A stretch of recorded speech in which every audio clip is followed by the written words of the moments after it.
Hello, everyone. I am so glad you clicked that button and we get a chance to spend some time together. Well, I've created this video. Hopefully, it's going to be nice and short, but full of some really good, useful information for you because I was just on the Living Water Quilt show live with Geraldine. Now, I had an absolute ball in that hour, but it went by like that fast. And I realized there was a couple of things I wanted to just clarify, maybe add to, just to make sure that you have all the information you need so that when you go to make your scrap quilt, it's beautiful to you. Because after all, beauty's in the eye of the beholder. Also, I just wanted to clarify a few things just to make sure that you are able to start as soon as possible. So, has to do, first area has to do with the quilts, the containers I use, and then why the 2-inch by 3.5-inch rectangle is the segment I've chosen to use for my scraps. All right, so those are the three things. Get your pencils ready. This quilt, the Scrappy quilt, I showed, and I'm not going to unfold it, but I'm going to show you the full quilt here in this photo. This quilt we talked about in that session, most people saw the burgundy and pink. Now this was borderless, right? I showed that, and I think that contributed to the reason why the burgundy and the pink come out, because if you look on this video, same exact blocks from the same exchange. Once I put a burgundy border on this quilt, on that quilt, excuse me, now I don't think the pink shows up as much. I think you can see that because of the border, the burgundy then dominates a little bit more. Plus, I used a really nice wide border because I wanted to get a little bit more size on that particular, I think that was almost a twin, throw to twin size. And I wanted plenty of negative space to do some beautiful quilting in it, right? I think maybe I'm going to use this as an opportunity to give a bonus. Scrap quilts are a wonderful way to practice your quilting. Practice different quilting motifs, especially those that you use the seams to help guide you. Now, if you've been studying quilting, whether it's free motion quilting or with rulers, I took Geraldine's class at QuiltCon, and I promise you I had an absolute ball. If you have the chance to take a quilting class with her, definitely sign up for it. I'll do another video on the sandwiches, showing the sandwiches that I made and some of the bloopers I had in class. So anyway, back to these quilts. If you have scrap quilts or you make scrap quilts, they're a wonderful way to practice your quilting, because if you're learning just say a handful of designs, you really need to practice how to make them larger and smaller in spaces, and also how to rotate them orientation wise, because that's really the most difficult, well, one of the most difficult parts about free motion or quilting in general. So that is why I have an extra wide border in this quilt, because I know I'm going to use it, that space, that what we call negative space, in order to do a lot of free motion quilting. Yeah, I'm ready, especially after some of the wonderful classes I've taken. So I wanted to make sure I emphasized is that this quilt right here, was actually made with the rail fence quilt block. So, simple rail fence. The thing that's beautiful about it is the only seam that intersects is the one right here in the middle. The seam here and here does not. The seam here and here does not, right? Therefore, it's a quick and easy block to make. And especially in scrappy form, I tell you, the thing I love about scrappy quilts, A, yes, they're free quilt because they're just made from your scraps. B, they give you an opportunity to play with your colors and color placement. And C, it's mindless sewing. I know I mentioned that in that video a couple of times. Hopefully it's sinking in for you. Anyway, so rail fence was used for that quilt. I think the last thing I want to say about this block, this rail fence block, is a thank you to Laura of It's So Very Easy, because her grandmother said something to the effect that she never met a scrap she didn't like. And that is why I wrote this up so that I could do I wrote this block up so I could do it as an exchange. Here's a link to the original video where you'll see that her grandmother, as well as herself, just put these segments together and just kept building their quilts. Well, in an exchange, those instructions don't actually work very well. So I had to write it up in the form of a rail fence so that we could actually do the exchange. And people would be able to put the quilts together per the specification of having a burgundy segment in each block. So anyway, just wanted to make sure I said a special thank you to Laura for sharing that video, and I hope that her grandmother's love of scraps or ability to use up any scrap continues through us all. I showed this block. Now there's 4 of these blocks, which is the Courthouse block. It's a log cabin based block. As you know, many people use quilt blocks. We've been using the log cabin block for millennia, so to speak, and it will continue to prove the test of time and be used for another millennium. If you actually look, you see the log cabin pattern even in some Egyptian work. Yes, look at that photo right there. And I'll put the link down below so you can read about it. Anyway, and I learned that from a friend of mine in my quilt guild. Thank you so much for sharing that information.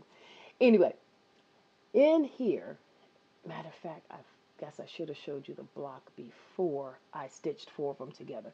Have a look at this photo right here so you can see how the block stitches together. There are 18 pieces in it, 6 white, 12 black, and see how the Courthouse Step block comes together just very quickly. Now, because of the size of the segments, the block is 9-inch, and this 4 patch simply becomes 18 inches very quickly, which means I don't need that many of them to make a quilt. Now, here is a markup of how the quilt will look. See how a monochromatic theme, simply put together, looks gorgeous. You let the colors do the work for you, even in a scrappy quilt. It's a great way to tone down the chaos in the scrappy quilt, because for some people, even this quilt, which the burgundy was used to tone it down, obviously you could use any color, white, green, blue, whatever is your favorite color, yellow, orange. For some people, this quilt is still a little too chaotic. Well, this one is definitely much more toned down. Now, can't you imagine this block in school colors, sorority colors, fraternity colors? Any set of 2 colors will work, or any monochromatic will work. So black and red, black and purple. Let me see. I'm a poly girl, so I love my blue and orange. So blue and orange looks good to me any day of the week. What looks good to you? And in thinking about your scrap, what can you pull together to make a quilt that makes sense to you and it will be pleasing to your eye? That gets me to the next point, organizing your scraps. Here's a video I did about organizing your scraps. Hopefully you'll enjoy it.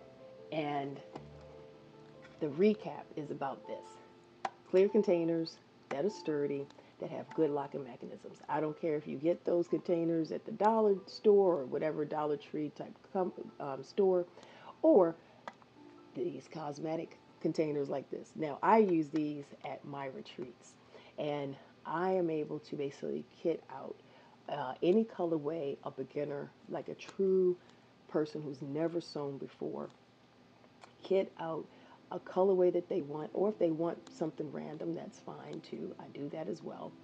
But see how I have my blacks here, and then my whites. I am able to coordinate colors. Here's another tray. I'll use this one as an example as well. I have neutrals here, blues, and then lights here. These are half square triangles, by the way. We'll talk about half square triangles in a whole other video.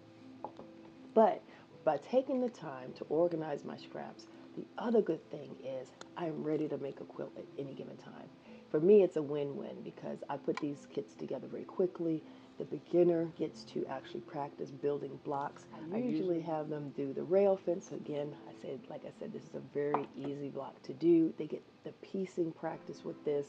And they actually finish say, I'd say a throw size quilt, depending on the size of the border that they add, in a weekend. That's right. My retreaters, even the beginners who've never sewn before, they can use these segments to make a whole quilt in a weekend.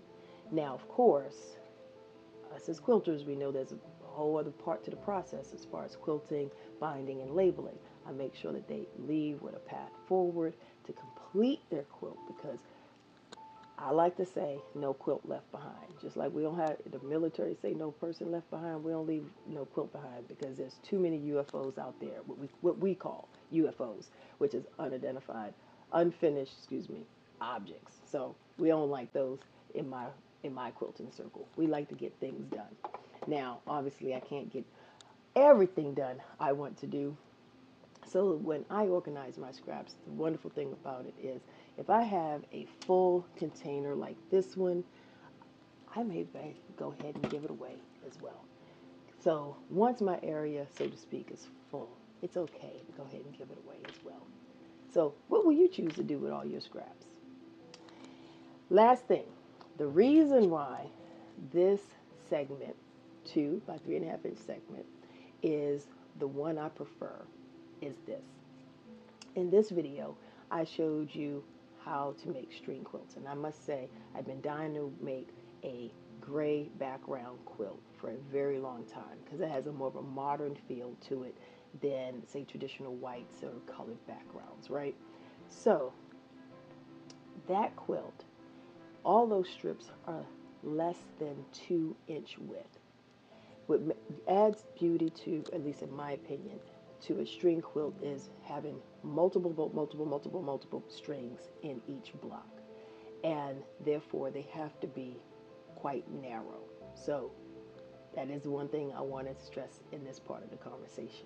My truly narrow scraps will go into my string quilt.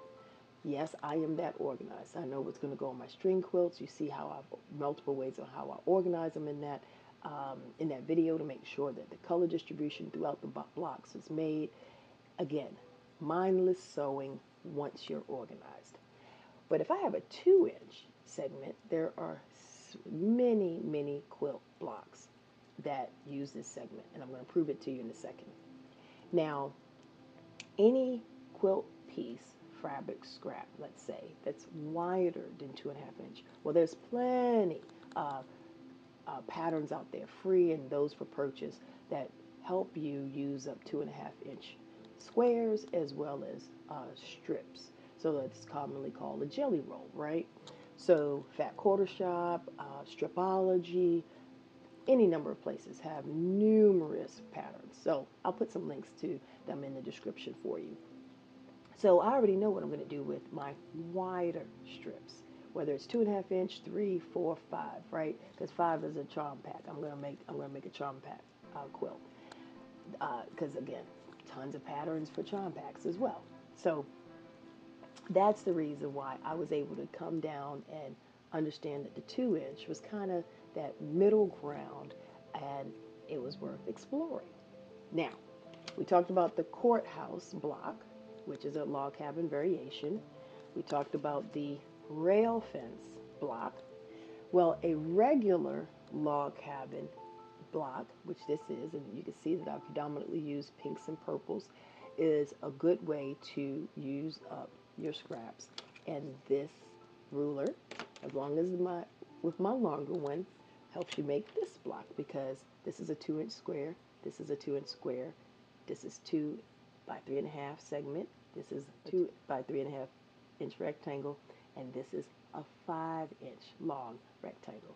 So all these pieces can be cut with these rulers, which are available on my website, and I hope you're able to use them to bust through your scraps. So anyway, log cabin, right?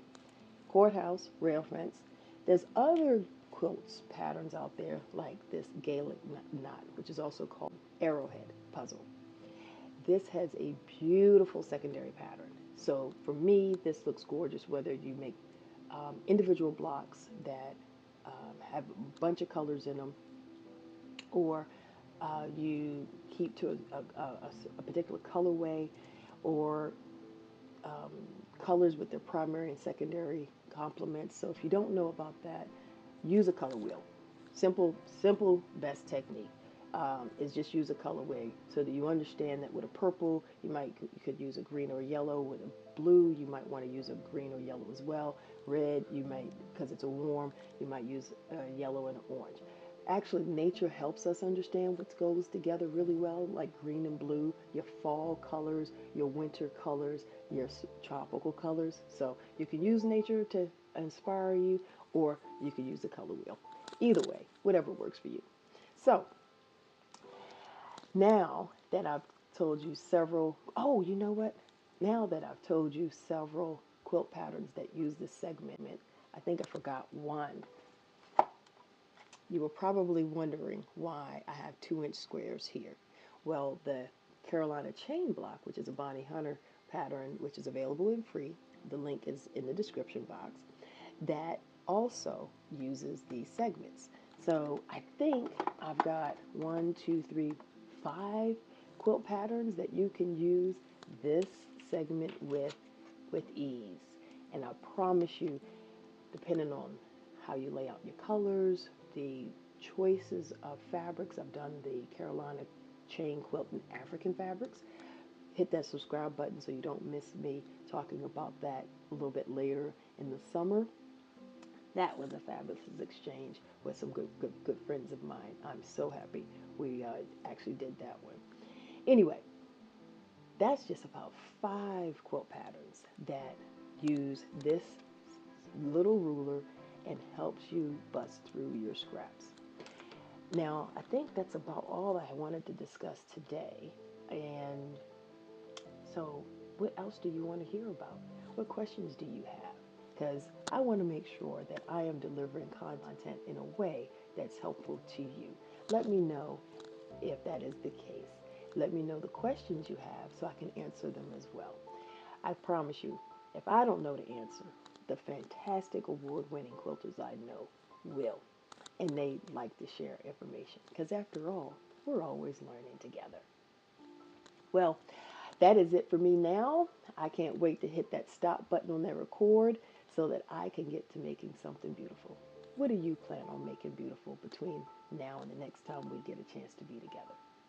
I hope you make the time for yourself because I tell you, it's nothing like it.